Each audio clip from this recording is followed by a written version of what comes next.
بسم اللہ الرحمن الرحیم وصلی اللہ علی النبی الکریم وعلی آلہ وصحابتہ اجمعین اما بعد۔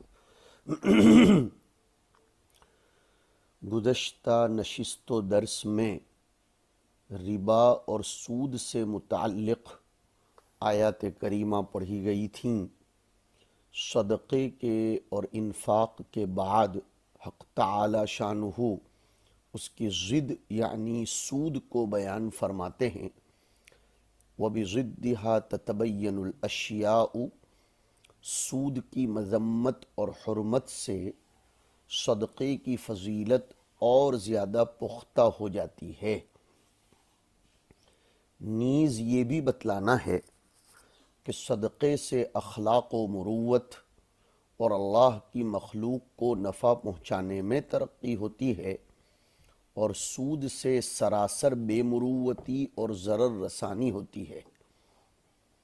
سود کی زیادتی بلا عوض اور بیع میں زیادتی مال یعنی مبیع کے مقابلے و عوض میں ہوتی ہے۔ نیز ہر ایک کا یعنی مبیع اور ثمن کا نفع و غرض مستقل ہے، اس لیے کہ دونوں کی جنس بھی الگ الگ ہے۔ خرید و فروخت میں مقابلہ حاجت و ضرورت کا ہوتا ہے، لہٰذا اگر کوئی 1 درہم کے کپڑے کو 1000 درہم میں بھی بیچے یا خریدے تو اس کو سود نہیں کہا جائے گا، اس لیے کہ مقابلہ حاجت و ضرورت کا ہے۔ سود میں اگر مقابلہ تاخیر مدت اور مہلت کو مانا جائے تو یہ غلط ہے، اس لیے کہ تاخیر مدت اور مہلت مال متقوم بننے کے قابل نہیں ہے۔ ہمیں یہاں یہ سمجھ لینا ضروری ہے کہ ربا کہتے کس کو ہیں۔ ربا کی مختلف تعریفیں کی گئی ہیں، ہم آپ کے سامنے 3 تعریفوں پر اکتفا کریں گے۔ ایک تعریف یہ کی گئی ہے کہ الربا زیادۃ علی اصل المال یأخذها الدائن من المدین مقابل المدت، اور ایک تعریف ابن العربی کے حوالے سے ہے کہ کل زیادۃ لا يقبلها عوض، اور ایک تعریف جصاص نے کی ہے کہ الربا ہوا کل قرض اشترط فیہ الاجل وزیادۃ المال علی المستقرض۔ پھر یہ جاننا ضروری ہے کہ ربا کی 2 قسمیں ہیں، ربا النسیئہ اور ربا الفضل۔ ربا النسیئہ کہتے ہیں القرض المشروط فیہ الاجل وزیادۃ مال علی المستقرض، اور ربا الفضل کہتے ہیں 2 ہم جنس چیزوں میں آپس کے تبادلے کے وقت کمی زیادتی کرنا۔ یا ایہا الذین آمنوا لا تأکلوا الربا اضعافا مضاعفہ والی آیت میں تذکرہ ہے اس کا کہ مدت بڑھا کر مال دوگنا تیگنا مت کرتے رہو۔ حق تعالی شانہ نے اس زمانے میں جو سود زیادہ تر پایا جاتا تھا اس کا تذکرہ کیا ہے۔ سود کی حرمت کی وجہ بہت سی ہیں۔ ایک تو یہ کہ غریب اور فقیر کی ضرورت و حاجت کو تحصیل زر اور حصول منفعت کا ذریعہ بنا لیا جاتا ہے، اور یہ چیز گھٹیا درجے کی دناءت اور خست ہے۔ اسی طرح دوسری وجہ یہ ہے کہ بلا عوض کے روپیہ اس میں حاصل کیا جاتا ہے۔ ایک وجہ یہ بھی ہے کہ سود کے رواج سے بے رحمی پیدا ہوتی ہے، آپس میں ہمدردانہ معاملہ نہیں رہتا، پیسہ ہی مقصود بن جاتا ہے۔ نیز ایک وجہ یہ ہے کہ ملک کی ترقی کا زوال و انحطاط سود کی بنیاد پر ہو جاتا ہے۔ اس لیے کہ جب سود سے پیسہ بڑھتا ہوا نظر آتا ہو، بغیر محنت کے کسی کو قرض پر دے کر ہی پیسہ بڑھ جاتا ہو، یا بینک میں ایف ڈی اور فکس ڈپوزٹ میں رکھ کر ہی پیسہ بڑھ جاتا ہو، تو پھر مالدار لوگ تجارت و صنعت پر، حرفت پر روپیہ نہیں لگائیں گے، اور ملک کی ترقی یہ مسدود ہو جائے گی، اس لیے کہ ٹرن اوور کے ذریعے ہی ملک کی تو ترقی ہوتی ہے۔ اسی طرح صلہ رحمی اور انسانی ہمدردی کا دروازہ بند ہو جاتا ہے کہ میں کیوں کسی کو قرض دوں، میں کیوں کسی کی مدد کروں، جبکہ دوسری طرف مجھ کو قرض کسی کو دے کر اس پر زیادہ مل رہا ہے۔ اسی طرح مال و دنیا کی محبت قلب میں راسخ ہو جاتی ہے، اور یہی چیز تو حب الدنیا رأس کل خطیئہ۔ اسی طرح عدم ترازی، سودخواری، انسانی ترحم، مصلحت عامہ اور اصول تجارت کے خلاف ہے، اجتماعی تمدن کے لیے نقصان دہ ہے، اور روحانی اور اخلاقی مفاسد اس کے ذریعے پیدا ہوتے ہیں۔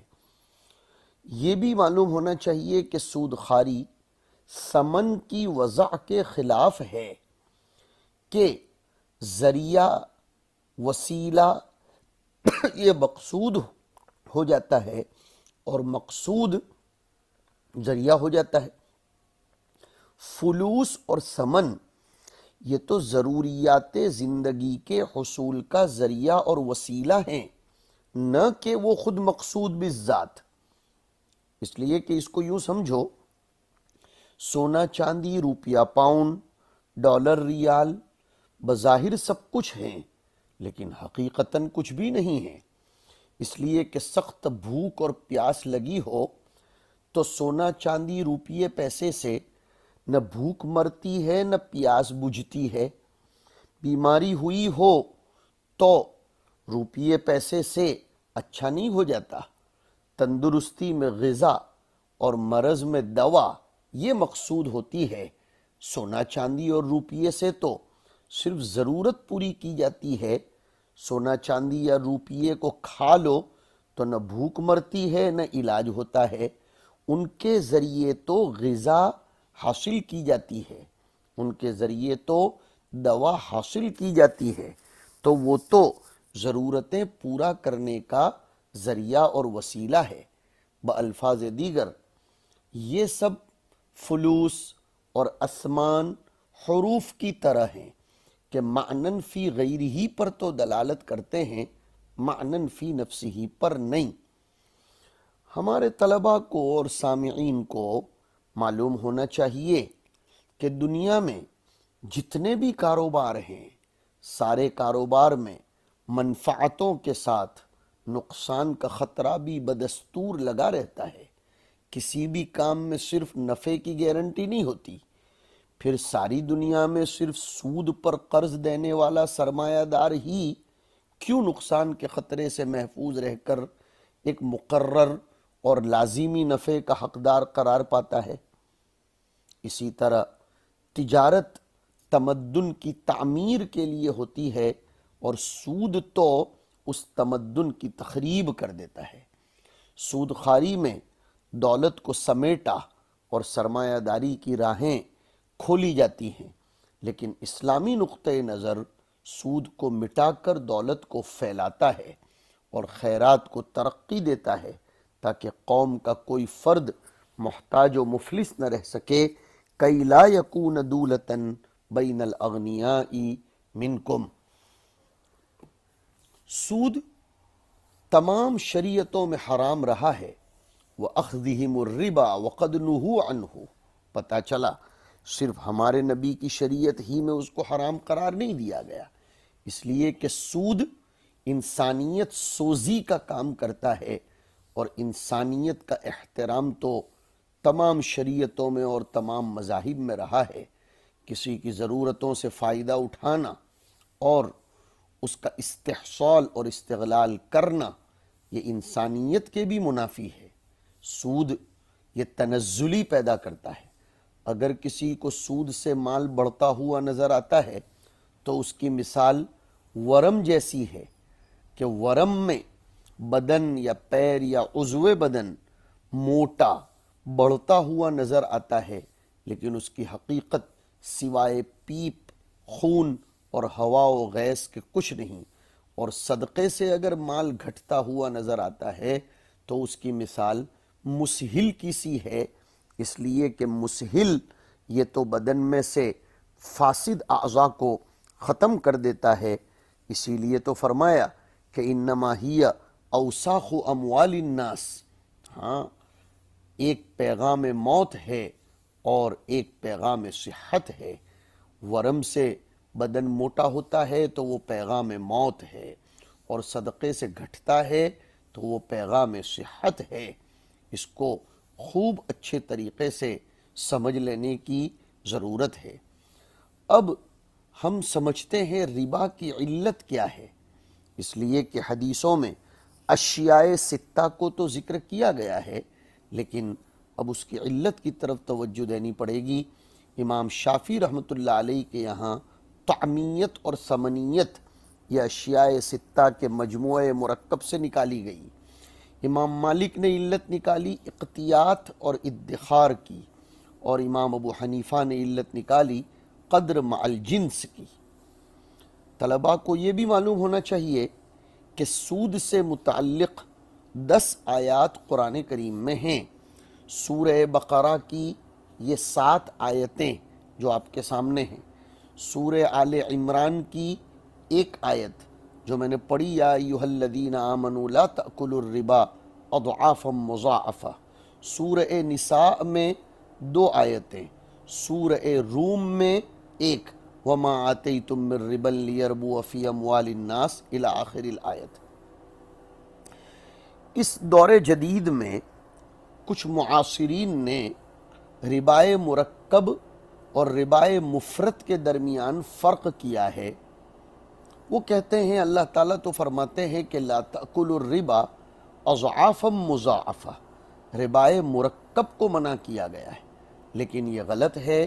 اس کا جواب دیں گے کہ اللہ پاک ہمارے سامنے موجود رکوع میں مطلقاً سود کو چھوڑ دینے کو فرماتے ہیں کہ وَذَرُوا مَا بَقِيَ مِنَ الرِّبَا أَحَلَّ اللَّهُ الْبَيْعَ وَحَرَّمَ الرِّبَا، مطلق ہے۔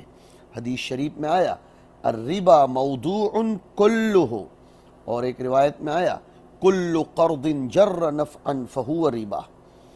بعض روشن ذہن لوگوں نے ربائے صرفی و قرضی اور ربائے تجاری بینکی میں تفریق کی ہے۔ وہ کہتے ہیں بینک کا، تجارت کا سود مباح ہونا چاہیے۔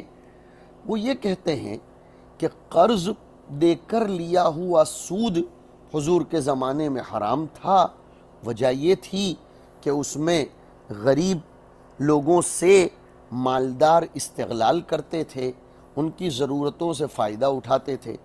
جہاں تک تجارتی اور بینکی سود کا معاملہ ہے تو وہ تو عہد نبوت میں تھا ہی نہیں، نیز تجارت میں دیے ہوئے سود سے تو کوئی استغلال اور استحصال ہوتا نہیں ہے، بلکہ اس میں تو بظاہر جانبین کا فائدہ و نفع ہے۔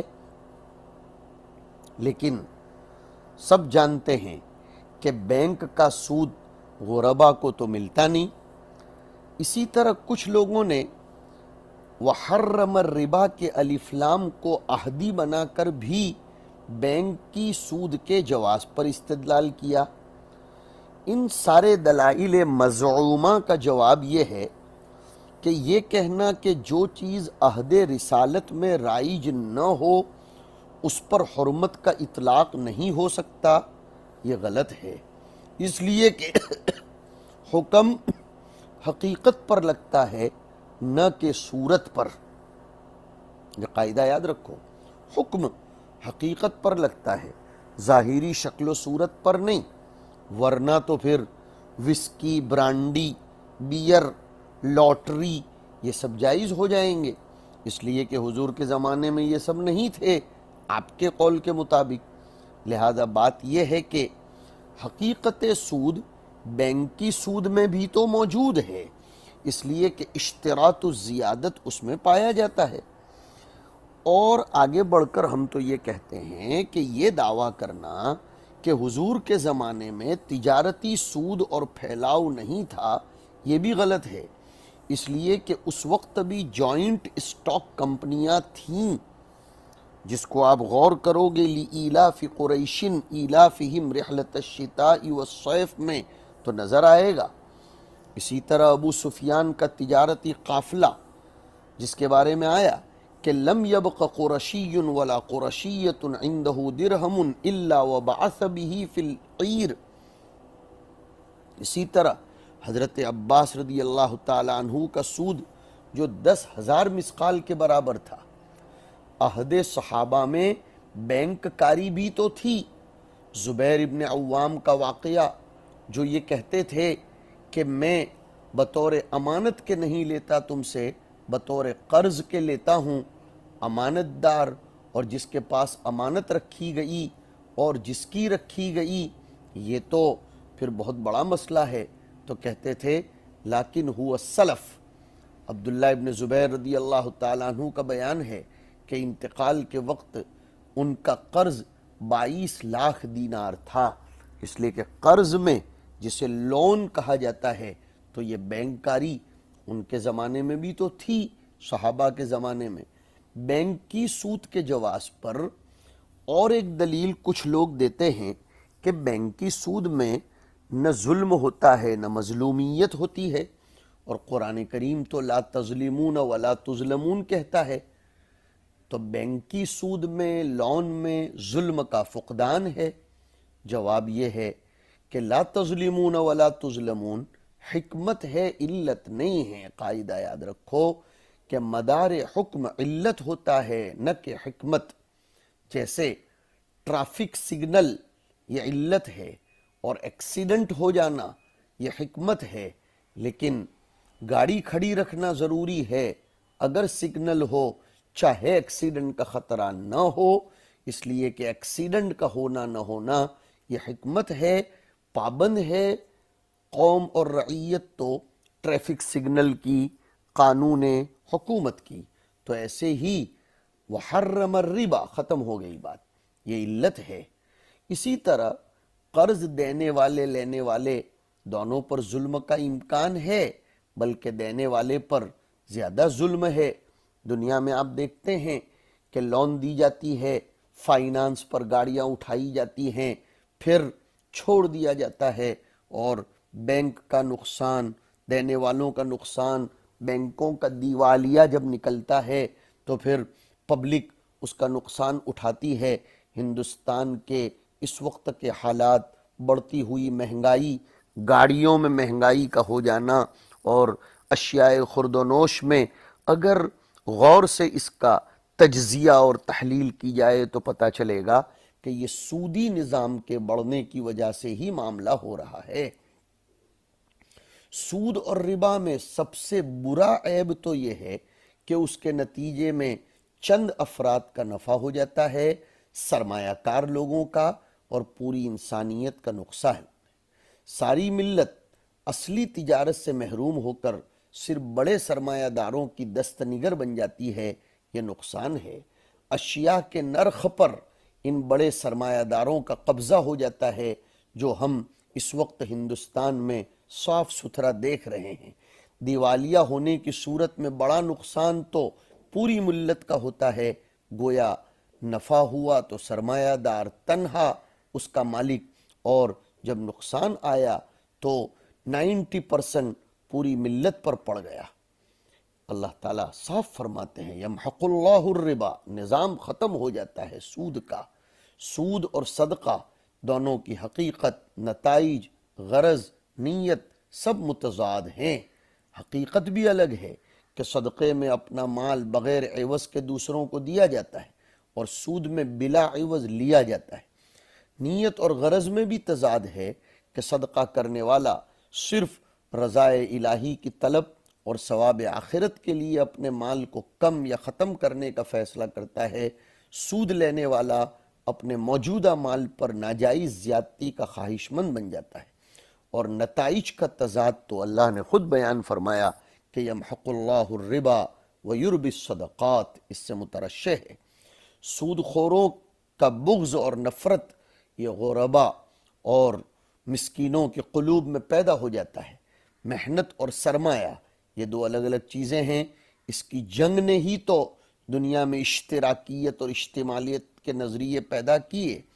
کمیونزم کی تخریبی سرگرمیاں اسی بغض و نفرت کا نتیجہ ہیں جن سے پوری دنیا قتل و قتال اور جنگ و جدال کے لیے جہنم بن کر رہ گئی۔